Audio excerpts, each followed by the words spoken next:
Hi, welcome to a long-awaited episode of the Morning Metro that I haven't done in ages, and I guess it kind of needs a bit of a. To get together. I guess it needs a bit of a reboot. Oh yeah, a lot of it's just been scheduling issues Yeah. mainly. It's what it's really come down to. I know that, and I meant to post this, and I guess I still can. I did a interview stream with Chaitanya Kochar, who is a software developer at Riot, and I meant to post that, and I haven't gotten around to doing that. I still want to, because he said I could, but Microsoft announced something rather major, and I felt like it was definitely worth talking about because we haven't talked about tech in ages. So as you guys may or may not have known, Microsoft talked about Windows 11 this past week. They did a live stream on the website that apparently failed. Had to broadcast it on, I think you said Twitter and Facebook, right? Correct. Yeah, we're just gonna be talking about some of the things that they talked about in their press presentation. Some of the things that I just am now catching up on things. I've been busy myself, and I just now caught up on a few things. But Cappy's going to bring us all up to speed, and then we'll go ahead and talk about it from there. And yeah, so Cappy, with that, please bring us up to speed. What's new with Windows 11? What can we expect? Take it away, my dude. So Windows 11 is pretty much the next version of Microsoft's Windows operating system. One of the nice things that I took, some of the things that I took away because I watched the live broadcast over on Facebook or Twitter, because you know Windows website doesn't hardly work half the time anyway. So Yeah. So it seems like this version of Windows 11 is focused on multitasking, Yeah. or productivity and gaming. Yes. So a few things that they started off with the press conference was that the user interface is going to be changed. Again.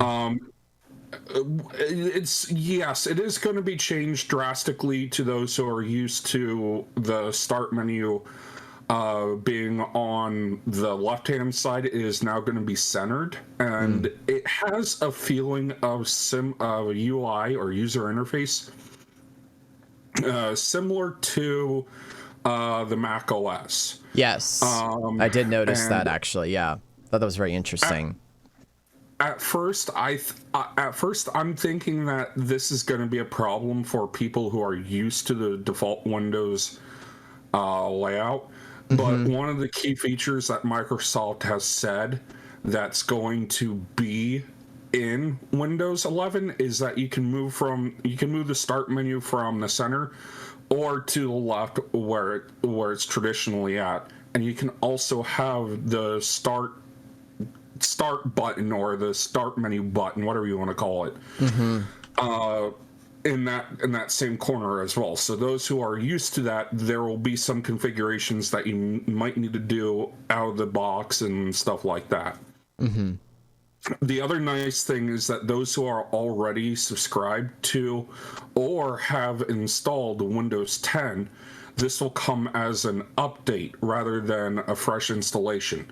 Oh, So okay. anything that you have on your computer won't be affected or anything like that. It's using the same architecture as Windows 10. It's just pretty much going to be a reskin with additional features and so on and so forth. Let me quick jump in here real fast. So I'm looking at my Windows update right now, and it says feature update to Windows 10 version 21H1. Is that what Windows 11 is, or is it going to be called? Well, it definitely say like Windows 11 update that you can download and install. More than likely, it is going to say Windows 11 update or Windows 11. It's really not clear on how it's going to be updated or anything to that nature. This is all just speculation. More is going to be revealed in the upcoming months.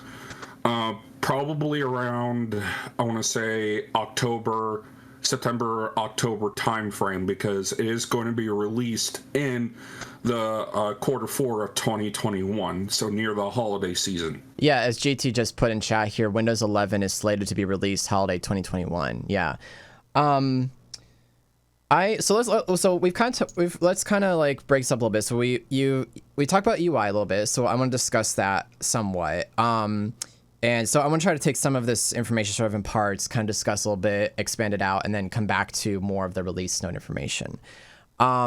So UI changes. This is kind of interesting. So for those of you who don't know, and I've talked about it on my stream before, I'm part of a website called User Testing, and it lets you test apps, websites, stuff like that, and you get paid to do it. It's actually really decent money. And I mean, I guess it's not really a big deal because they've basically showed us what it is. I was actually part of a user survey that showed a different Windows UI. So I technically saw this like months ago, like at least 4 or 5 months ago, about the reskin, the start menu, how you adjust Windows and stuff like that. I kind of knew about that like forever ago. And so it's kind of fun to see this and be like, wow, like my input is actually like going to be a part of this update. At the start, yes, having the start menu icons in the center. I'm looking at some screenshots here. Actually, for anybody who wants to like sort of follow on, this is sort of what I posted, sort of found a little bit. You can check it out there in the chat. Talks a little bit about some of the parts of Windows 11 update. From a UI perspective, I think this is cool because rearranging windows in Windows 10, while is not terrible, could use some definite improvements. I think there's some cases where, like, I actually have a bug right now where if I go to like snap the window to the side, I have to do it twice before it registers that, oh, he's trying to snap windows to the side, and then it resizes things. Resizing windows in Windows is not easy. So UI, facelifts and stuff like that are always sort of nice. Cabby, what do you think about some of at least the visuals of Windows, just looking at it on the surface here? So I'm not a fan of it just looking at it. I would have to experience it for myself before I can say, hey, this is a good idea, or, this is just garbage. This is 100% hot garbage. Yeah. From what I can tell, I think this is going to be very nice for people who are computer illiterate, so to speak, because the one nice thing about the Mac OS is that it's really nice for senior citizens or people who are not familiar with like programs and stuff like that. It's going to be very useful for them because they're not used to it, and their generation didn't grow up with Windows 10. Or like Windows in general and stuff like that. If anything, more than likely, most of them just heard about a computer and it took up a whole entire room. Yeah. So I think it's very useful for those kind of people, but people who are like power users, or IT managers who work on Windows 10 a lot, that's going to be a major issue because you would have to dig through so many menus just to figure out where you want to go and stuff like that. Yeah. Whereas with Windows 10, I can just click in the lower left-hand corner and be like, okay, I know where this is at. Bam. Yeah. I think something I'm going to end up missing, and I didn't see it, is the classic Windows 7 menu. Because Windows, see, what's really annoying about Windows 10 right now, I'm very interested to see what the settings menu is going to be like in Windows 11, is that depending on what you're trying to do, it's like you either have to go to the legacy control panel or you have to go to the settings menu.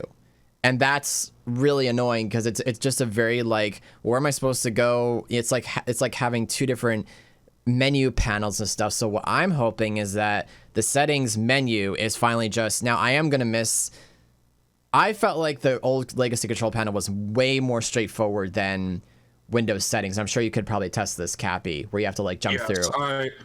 I do agree with that. I do like the fact that the control panel is so much more nicer of an interface, whereas the settings menu is like, okay, where do I go to change network stuff?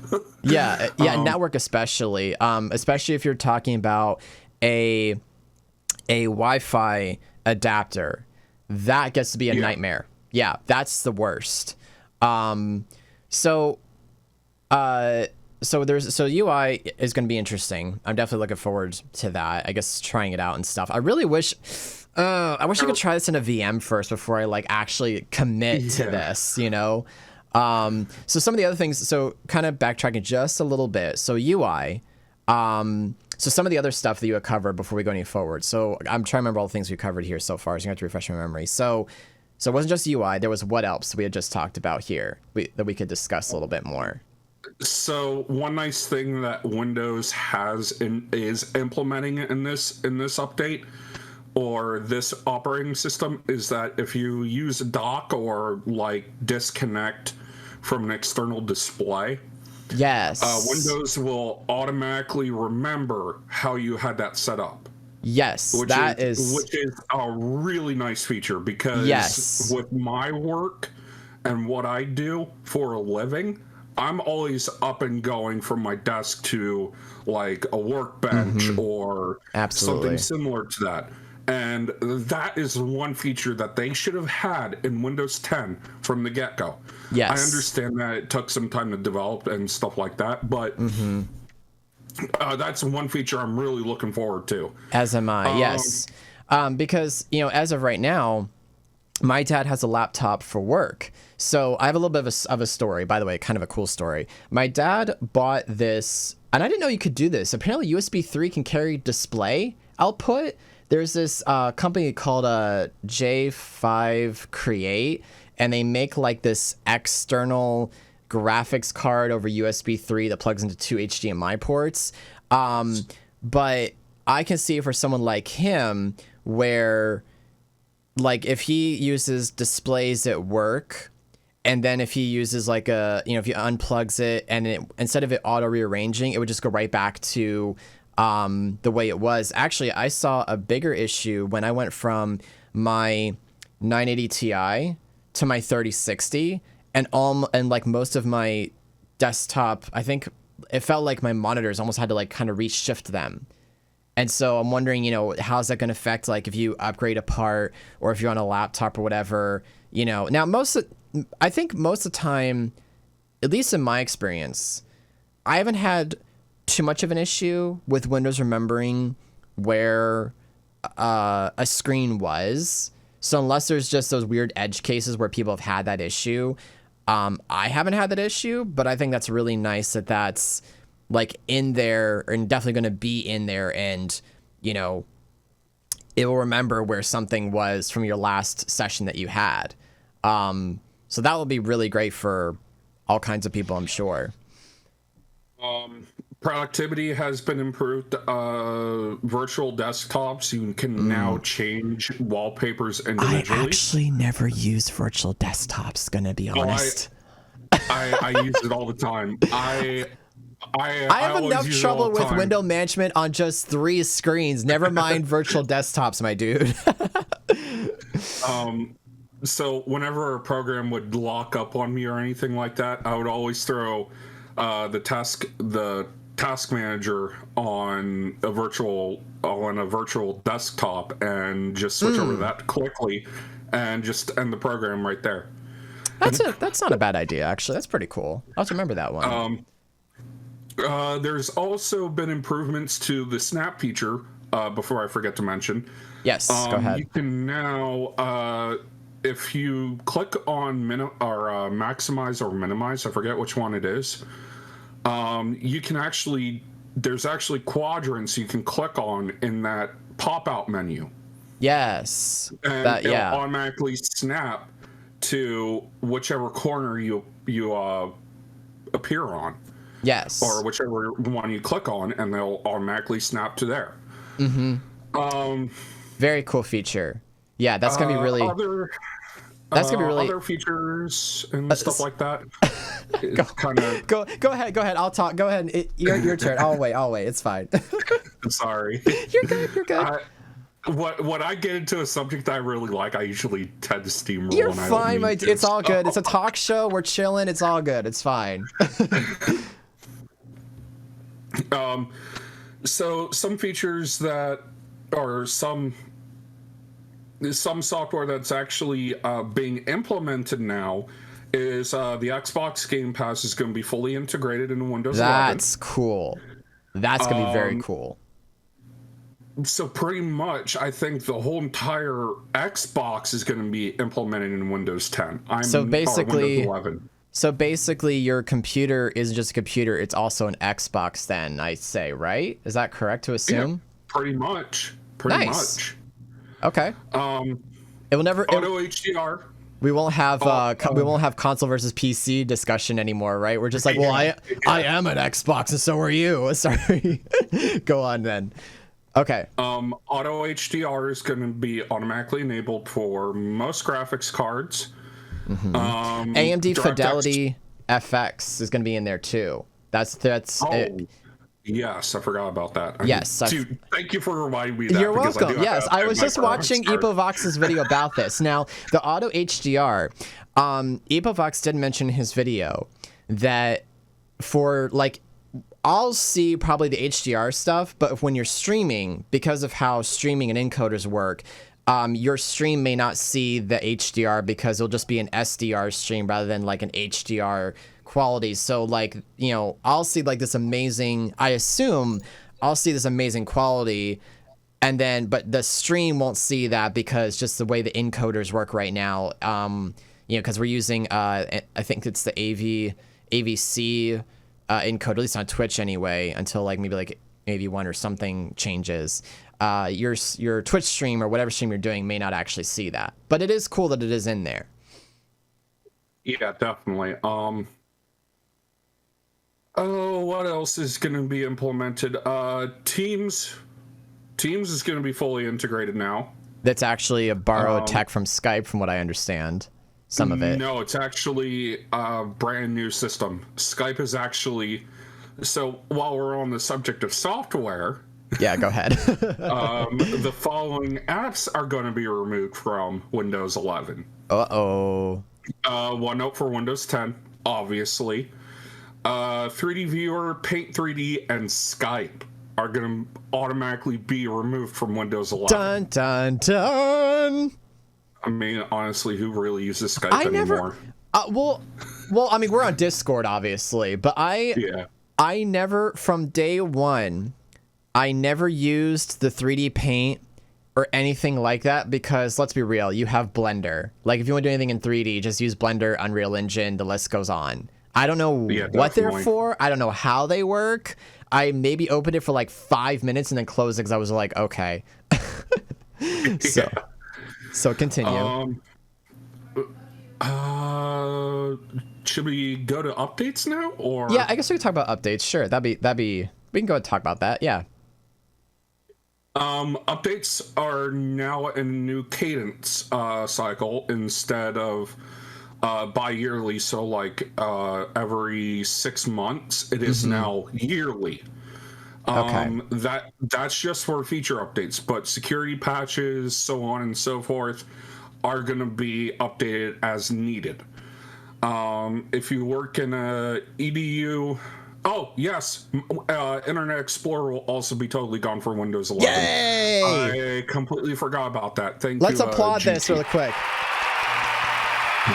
Now, really quick though, the only thing I'm going to say about Internet Explorer is that there are some, okay, this is going to sound crazy. So because of my dad's particular work environment, they still need Internet Explorer for legacy things. There are still some websites that unfortunately didn't make the transitional update to newer, I guess I could say coding standards, I suppose. So certain government sites and also just certain sites in general, you got to switch now. Like, you have no choice if you want to keep up.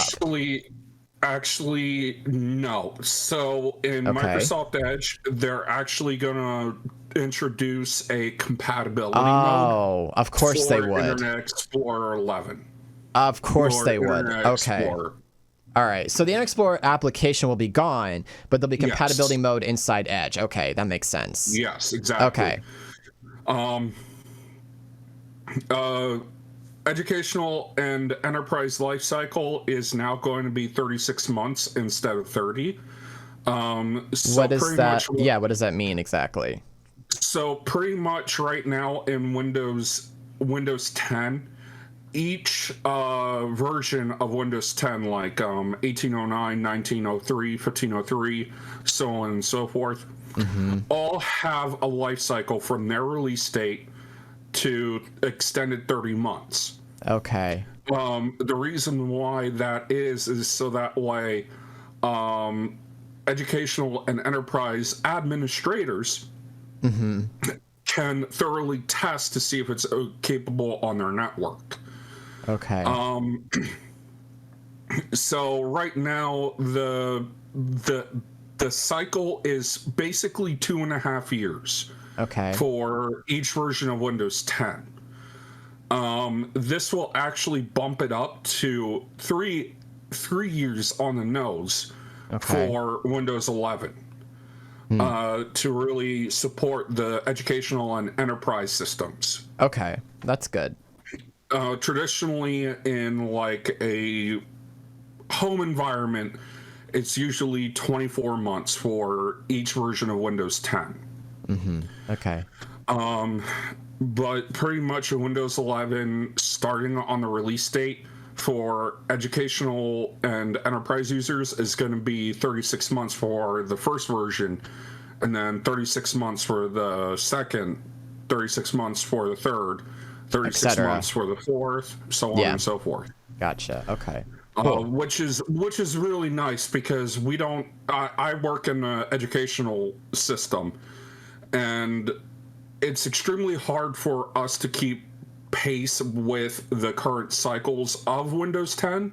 Yeah. And we just don't have enough time to really test. And by the next time one comes out, we already have to update. Yeah. This gives IT administrators and technicians a lot of breathing room. Yes. I can imagine that being very useful. Because we have to do thorough testing on all of our software to make sure that everything works on our network. Any software that is required by law in states or in the educational system, we have to make sure that everything works. And if it doesn't, then we had to roll back almost 1,200 different systems. Oh, wow. At least in my school district I work in. Very interesting. Now, I do like the fact that they gave us 3 years instead of 2.5 years to really work on, making sure everything's up to date and making sure that everything works on our network. Yeah. Okay. What's going to be really interesting, though, is the hardware requirements. Yes. I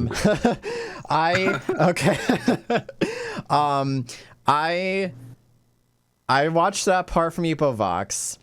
I think I know what you're heading toward. Is it the TPM module that we're discussing? Yes. Yes. That is going to be... Really quick. Let's discuss what is a TPM, because even I'm not really that familiar with it. Can you elaborate what that is? I've heard of it. I know it's in there. I don't know what it does exactly. Is it something we have to buy? Is it integrated? How does it work? Give us a lowdown here, please. Okay, so let me focus on telling you how it works. Okay, go ahead. Go right ahead. So, Trusted Platform Module is basically a module that handshakes with your installation of Windows 10 or your installation of Windows. Okay. What it does, it allows BitLocker if you have Pro editions or Enterprise or Educational editions. Basically, it's an encryption key to prevent from illicit actors attacking your operating system. If it's not coming directly from the computer, it gets shut down immediately. Okay. Now, the Trusted Platform Module 2.0, it really depends on your motherboard specifications and your laptop specifications. Okay. Most laptops that were purchased within the last 2-3 years have TPM 2.0 enabled already. Okay. Now, most custom built computers actually do not have TPM 2.0 modules installed, but Oh. you can buy expansion cards for it. Okay. There's actually slots on certain motherboards that you can buy TPM modules from, like Asus, EVGA, Lenovo, Dell, so on and so forth, and they're only like $30 or $15 to $30 depending on where you get them from. Okay. So that's one nice thing. The other issue that's going to be is that most people actually use GPT partitions, or not MBR partitions, rather than GPT partitions. Yes. MBR stands for Master boot record. Master Boot Record.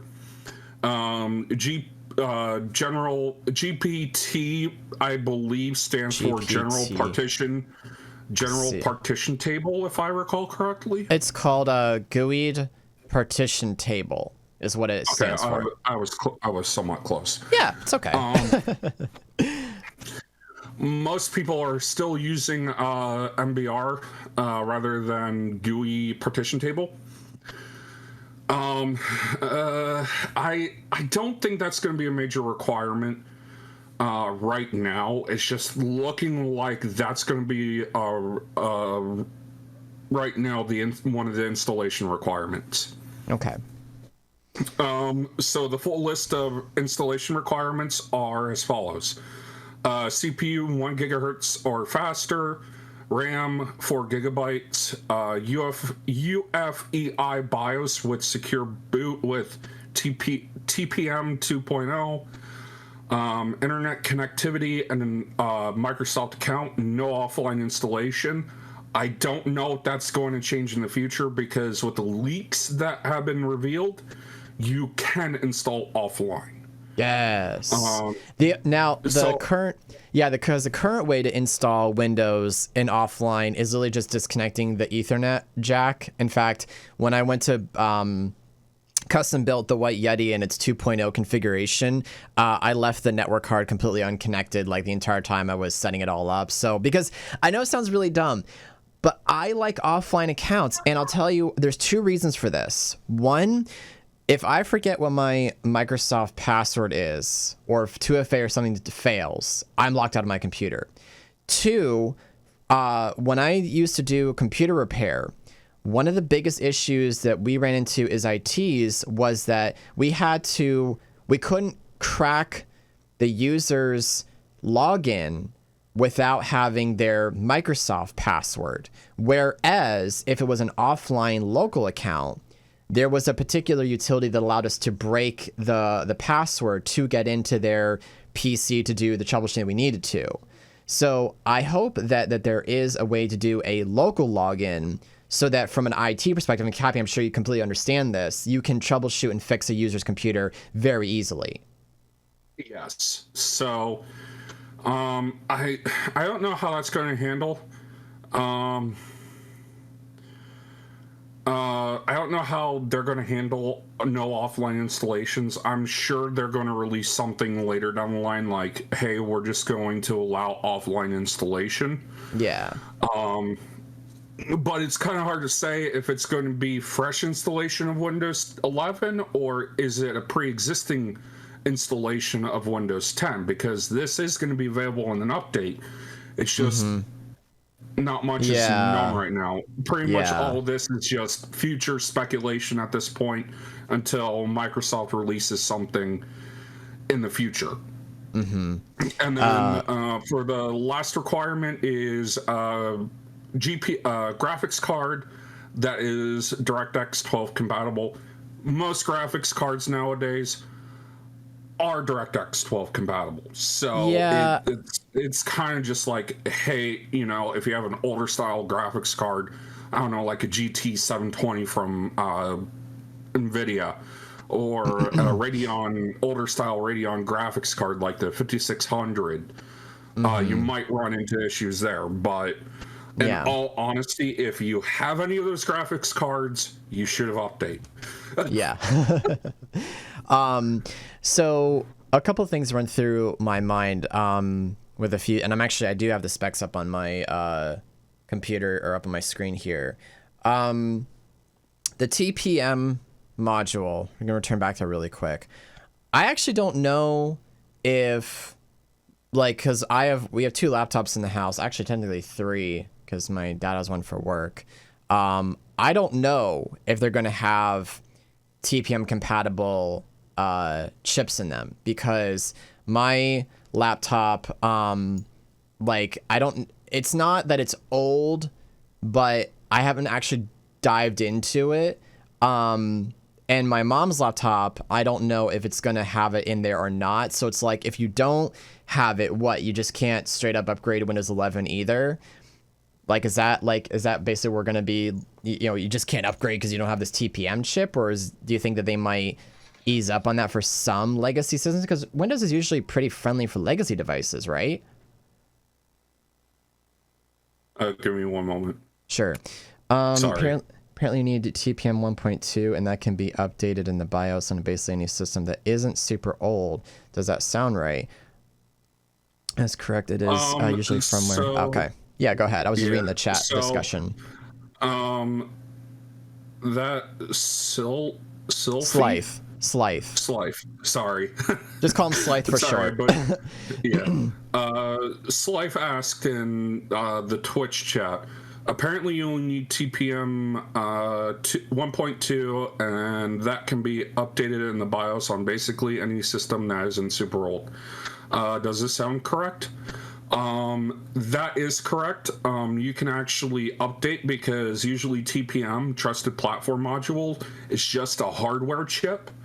Like I said earlier, you can actually buy TPM chips from manufacturers such as ASUS, EVGA, Dell, Acer, so on and so forth. There's one caveat to that. My dad has a Asus Z87-A. That is a very old, like, it's basically by today's standards, it's very old. It's like Intel 4th gen. It's 4790. The last BIOS update was from 2014. So I don't know because they're not making any BIOS updates, obviously, for that motherboard, because it's legacy. Actually, I don't even know if I may actually have to, I think it does have TPM compatibility, but I don't have the chip for it. So I'd have to basically essentially buy two TPM chips. Putting more money into tech. But I imagine though that it should still be okay anyway, right? Like, even if it is that super old. It really depends. I would check your manufacturer's website. One other way you can check to see if a computer does have TPM is using PowerShell. If you right-click on your Windows Start icon, you'll want to click on PowerShell admin, and then type in get dash TPM, and then press enter, and it'll tell you if your computer is TPM 2.0 ready or not. Okay, I'll have to try that one on a couple of systems. You have to send me that command later so I can actually remember it and try it. I'd appreciate I'll send that. to you in Discord PM. I would appreciate that. Thanks. But pretty much, like I said, it's only on average like 15 to $30, depending on where you get it from. So I mean, it's not a hard thing to install, especially on like our computers, because there's actually a slot on most modern motherboards that have a TPM slot. Okay. Which I didn't realize that, that's what that space was for. Yeah. Secure boot, UEFI, most motherboards use that. Yeah. Secure boot is a little, oh my gosh, I could tell stories about secure boot being a pain in the butt. It's interesting. No, I completely understand. Like our crap Dell 3390 Latitude 2-in-1s that we have at work don't act nice with secure boot. Oh my gosh, yeah. I mean, it's great. Like, I understand the point of it, but like, I've had, like, it makes getting to the BIOS so much harder sometimes. Yeah. But, so yeah, so just was discussing a little bit about it because I was just thinking about, like, I know that there are some legacy systems in my household anyway. Actually, what I'm also wondering then, okay, if there's Windows 11, then that means there's going to be a Windows 11 server as well, right? Because usually there's Windows 10 or there's Windows Server 2016, which is Windows 10 with a server backbone. So I imagine then that means there'll be new server editions released with this too, right? It's kind of hard to say right now. Windows hasn't really said anything about the back end of, like, for servers, so on and so forth. I believe their most recent version of Let me go look at this. server was 2018, if I recall correctly. Windows Server 2022. That's kind of ahead, isn't it? Oh, announcing Server 2022. Okay, which is basically Windows 11. So it's gonna be Windows 11, aka in the enterprise, Windows Server 2022 is what it looks like, just from what I've kind of searching. Yeah. Yeah. So apparently Windows Server 2022 was announced March 2nd of this year. And Nice. I didn't even see that. We're not going to get into the nitty gritty of that because server is way too much to cover. Yeah. That's a whole other animal unto itself. So okay, so talk about some of the, like, is there anything else I guess to kind of discuss? I feel like we're only just touching surface. I don't know what else was, like I said, I'm just now sort of getting caught up because I've had a busy week this week. So what else was announced with Windows 11, or anything else we want to, like, discuss or kind of speculate or something? The only speculations that I have right now, I think the installation requirements are going to change drastically. Really? How come? Because most people who are running on Windows 10 already meet the requirements, except for UEFI. I know. Yeah, I know. It's so hard to say. UEFI. There we go. What I said. UEFI BIOS with secure boot with TPM 2.0. Yeah. I think that's probably more than likely going to be removed because, Legacy. not many people want to upgrade or, pay a person $50 to just install a chip on a motherboard. That seems so silly. And I just have a feeling that part's going to be removed real quick after a lot of backlash from IT administrators and so on and so forth. And not only that, not just IT people, but also, like, your everyday grandma or your grandpa or something, or your parents, like my parents. Like, that's $30 just for a stupid chip? For what? Like, if the operating system is, if you're smart, okay, I will say it again. Common sense and Windows Defender is literally all you mostly need.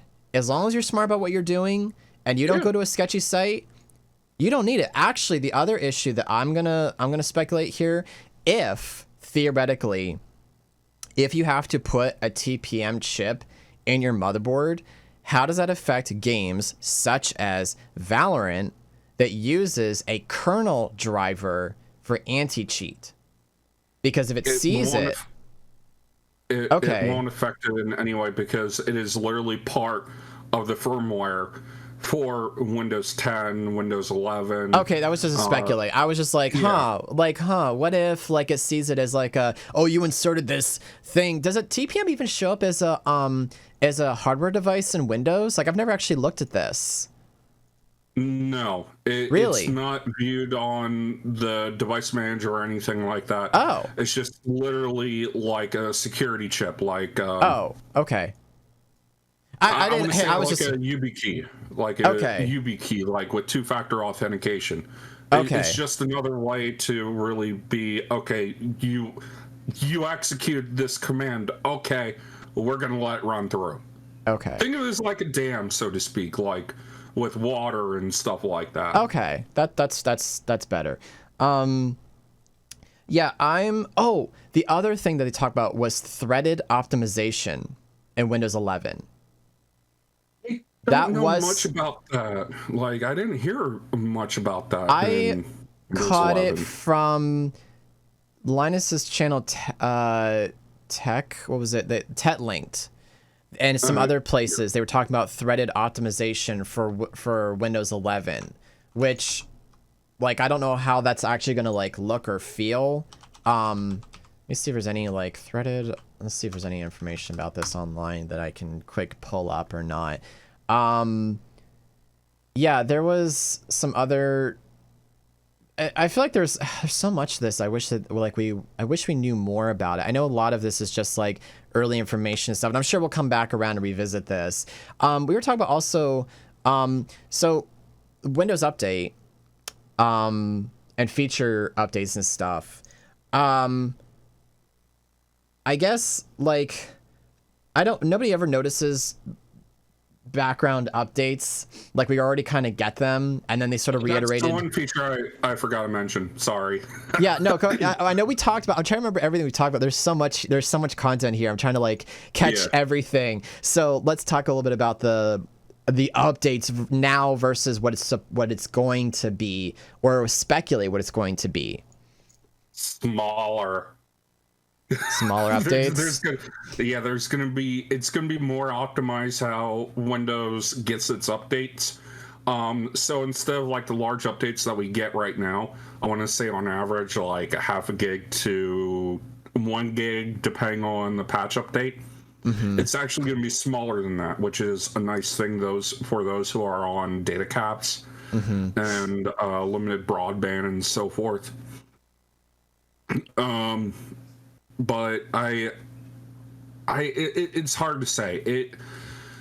I really hope that Windows listens to its community like they haven't in the past and stuff like that, and they really focus on like the community aspect. Mm-hmm. And especially the developer update. And we also forgot to mention that Android apps are now natively supported Yes, let's on go. Windows 10.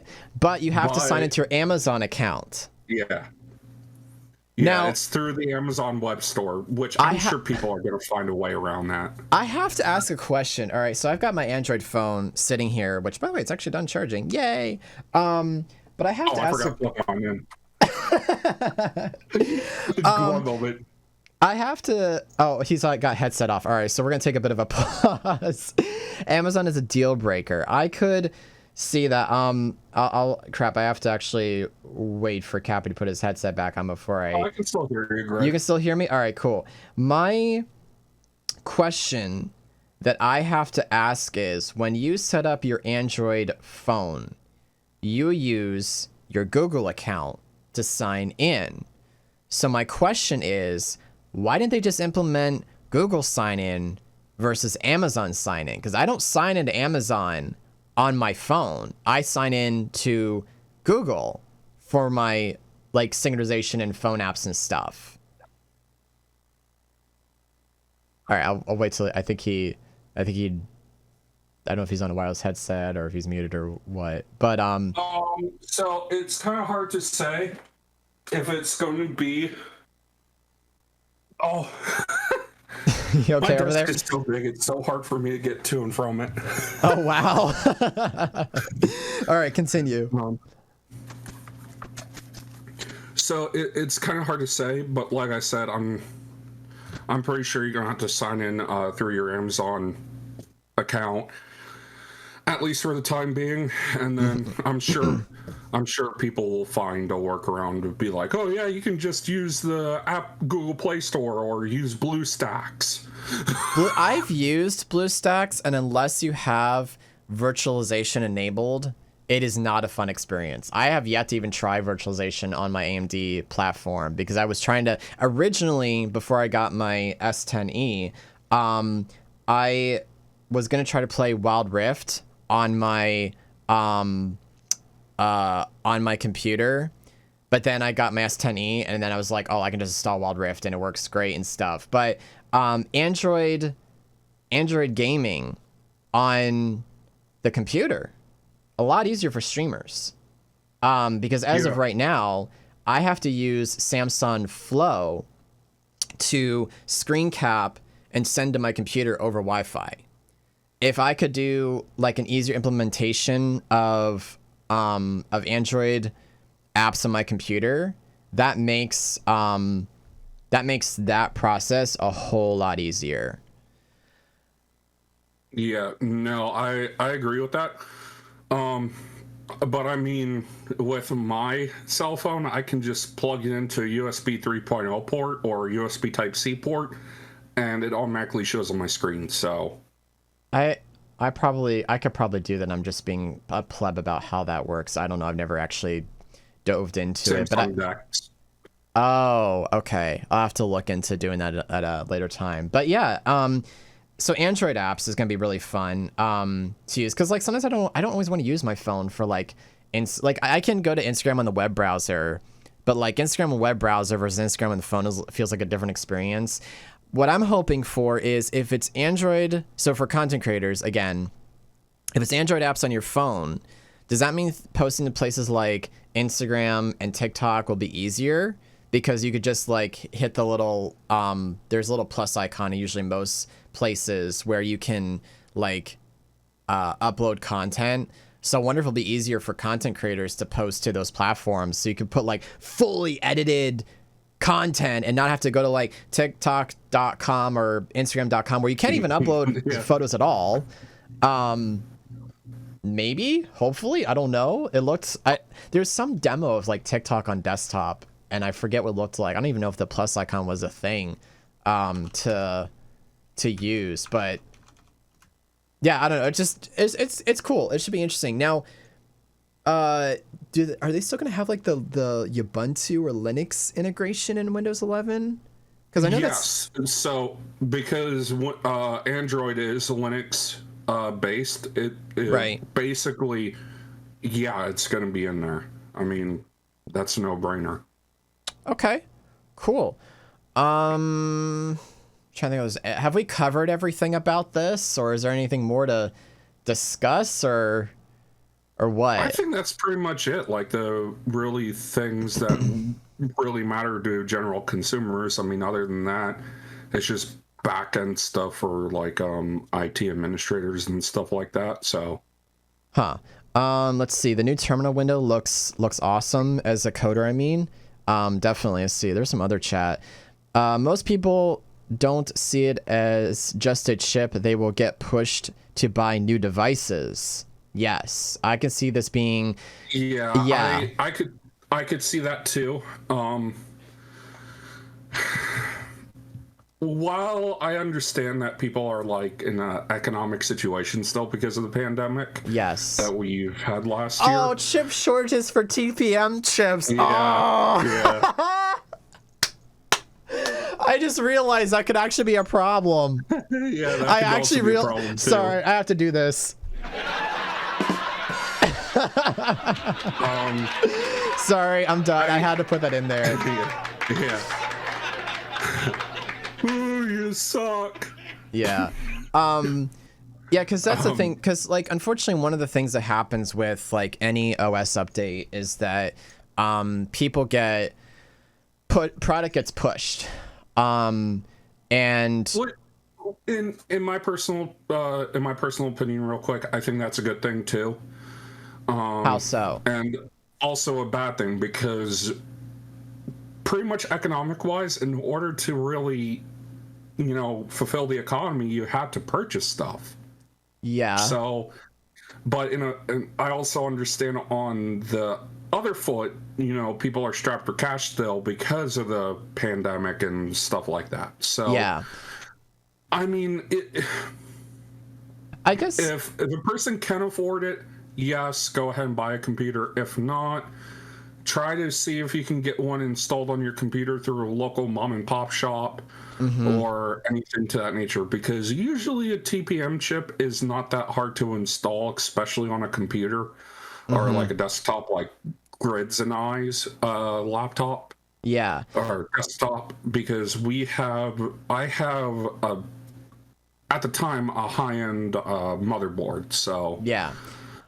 I um, guess the other question to sort of ask is, was Windows 11 announced at a good time or a bad time? Because we all know where we're sort of sitting, economically, health wise, and everything globally.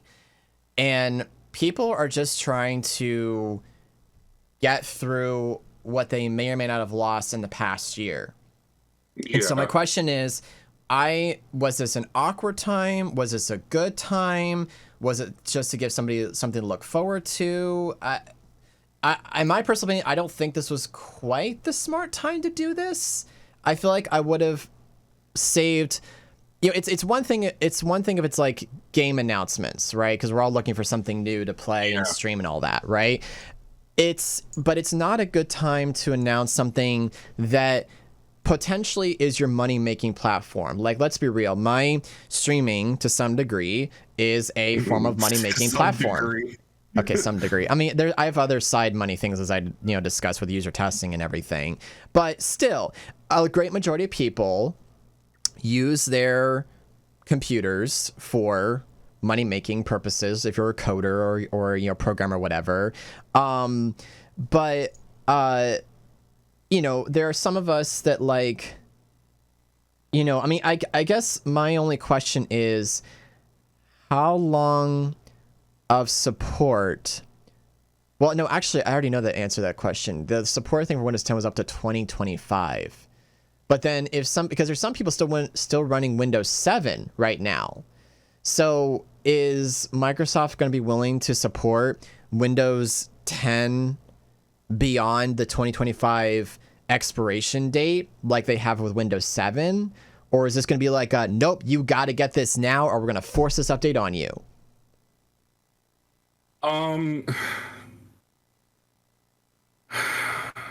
so traditionally, Microsoft's end of life support or end of support means end of support. But I mean, It's tricky, isn't it? It's a hard question to answer, I yeah. think. But as for your statements on like, is it a good time to Yeah. release like, a new operating system with new hardware requirements, you Mm-hmm. know, me personally, I look forward to any new operating system because it's a change of pace for me and stuff like that. Yeah.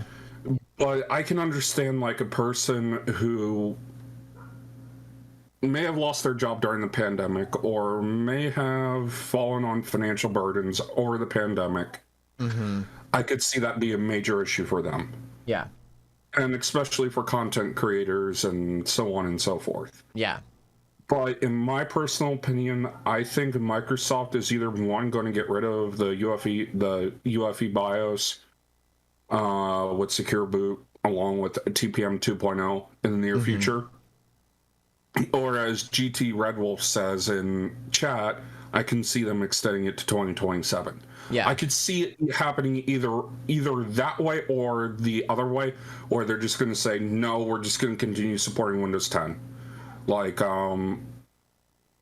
for the foreseeable future, Yeah. because eventually people are going to have to upgrade because eventually we're going to get faster CPUs, bigger installation requirements, so on and Right. so forth. I mean, And AMD is slated to, I think, release a few things here soon too, as it yes, is, plus with a bunch of other, whatever's slated to. There's a lot of things that are slated to be released, within the next, I'd say, couple months. I mean, it almost seems like every month there's something new, almost every week, actually. So, yeah. Sorry, I didn't mean to cut you off if you were in the middle of a thought. I was just kind of injecting some extra thought process here. No, it's okay. One of my friends is texting me. Okay. So, yeah, but it should be interesting to kind of see where this, goes. Again, a lot of this is all very early information. We just got the keynote this past Thursday, which I'll have to, I guess. I feel like I almost don't need to go watch the VOD now that I've seen, like, there's gonna be a lot of information, like new information coming out, I'm sure, from respected tech tubers. Linus, Jay, Epos Vox just did a video about it this past week, or actually just today, it seemed like. I think he released it today. So, but yeah, unless there's anything else to talk about with this, I think this is kind of like anything else we missed or want to quick cover before I hit stop record and that's transition? all I can really think of. Okay, I cool. mean, we covered pretty much the nitty gritty. I mean, speculation, so on and so forth. Being a skeptic, I don't get hyped about things until it comes out. Yes, me too. I actually am. I'm gonna I'm gonna probably speculate a little bit too, or just wait till, because I try not to be an early adopter if I can help it. In fact, actually, I'm kind of glad. Oh, what you got? Sorry if you thought of something. Windows Insider builds are starting next week. Yes. So if you wanted to install Windows 11, install Windows 10 in a VM, and then upgrade to Windows 11 is an insider build. You could do that too. Yeah, there you go. That's a way around it. However, that's so funny what I was about to say, and then you inject that. I just talking about being an early adopter. I'm actually glad I got my 30 series card when I did, rather than day one, because day one they had an issue on the back of the PCBs where I think they were like missing a chip or something was overheating, whatever, and like a bunch of AIBs, and NVIDIA had to like address this issue, and then they launched some new stuff to work out the issues and everything. So similar to my 30 series card, I'm gonna probably like try to hold out on Windows 10 as long as possible, just so that all the bugs and everything get like worked out. And then once everything is kind of like ironed out and there's like hopefully less issues of people reporting stuff, then I might make the jump. But I'm not ready to leave Windows 10. And also too, I have to say, as a music producer, sound designer, streamer, downtime is not an option. Never an option. That goes for IT, that goes for server. Downtime is never an option. And I don't want to be caught in downtime because an insider build or something, or even if I bought on day one and like, oh my gosh, all the bugs, So yeah, I think I'm going to definitely hold out for a couple months after release. So I'm probably just gonna install it right away because I gotta have the next and shiny brightest thing. GT Wolf says that he says and the worst comes, and if worst comes to worst, I'll jump to Linux. Hey, Linux is always stable. Never anything super major. You got Ubuntu, you have Manjaro, you've got Debian, you've got all kinds of OSs. Actually, sometimes I wish I had I may be very tempted to enable virtualization, because it'd be kind of fun to run a Linux machine alongside my normal computer just for funsies. Like, I'm kind of tempted to do that. Just dual boot. But I don't want to dual boot because I want to be inside my Windows environment. Lazy. Yeah, I am lazy. I don't want to do. Well, okay. To be fair, let me explain really quick. To be fair, what I was about to say is that when you have virtual instruments installed on your C drive for like, music creation stuff, disk space is very valuable. You don't have a 4 terabyte hard drive like I do? I have a 4 terabyte hard drive, but it's for video editing and for my video games, and I have enough trouble managing that. All right. So, all right. Well, anyway, that's pretty much it. Yeah. So, for those of you who are listening via audio, thank you for listening as well. We'll try to make the Morning Metro a more regular thing, because I know we really haven't released any episodes in quite some time due to scheduling. But if Cappy's schedule starts to free up a bit more on like a Friday or Saturday, we will try to get back into doing this. So I think that's it. So thank you for listening. Thank you for listening to the Morning Metro. For those either on Google Play Music and iTunes and all that, we missed you. We love you, and we're looking forward to another episode. So I'm gonna head and cut this off. So bye, everybody that's listening, and we'll see you soon.